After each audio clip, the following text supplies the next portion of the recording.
ಹಾಸನದಲ್ಲಿ ಪುಡಿ ರೌಡಿಯ ಕಾಟ. ಬೆಂಗಳೂರು ಮಂಗಳೂರು ಬಸ್ಸು ತಡೆದು ಮಾರಕಾಸ್ತ್ರದಿಂದ ಹಲ್ಲೆ. ಖಾಸಗಿ ಬಸ್ ತಡೆದು ಪುಡಿ ರೌಡಿ ಅಟ್ಟಹಾಸ ಮೆರೆದು ಲಾಂಗ್ನಿಂದ ಹಲ್ಲೆಗೆ ಯತ್ನಿಸಿದ ಘಟನೆ ಹಾಸನದ ಹೊರವಲಯದ ಬೈಪಾಸ್ ರಸ್ತೆಯಲ್ಲಿ ಜರುಗಿದೆ.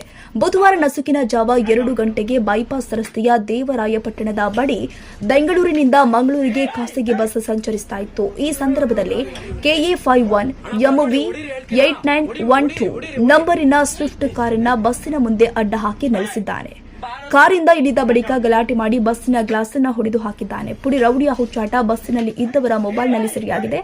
ವಿಡಿಯೋ ಸಾಮಾಜಿಕ ಜಾಲತಾಣದಲ್ಲಿ ಪ್ರಸಾರವಾಗ್ತಾ ಇದ್ದಂತೆಯೇ ಆರೋಪಿಯ ಬಂಧನಕ್ಕೆ ಪೊಲೀಸರು ಬಲೆ ಬೀಸಿದ್ದಾರೆ. ಬಸ್ಸಿಗೆ ಹೀಗೆ ಆದ್ರೆ ಇನ್ನು ಕಾರು, ಬೈಕಿನಂತಹ ವಾಹನದಲ್ಲಿ ಪ್ರಯಾಣ ಮಾಡುವವರು ಏನು ಮಾಡಬೇಕು ಅಂತ ನೆಟ್ಟಿಗರು ಪೊಲೀಸರನ್ನ ಪ್ರಶ್ನಿಸಿದ್ದಾರೆ.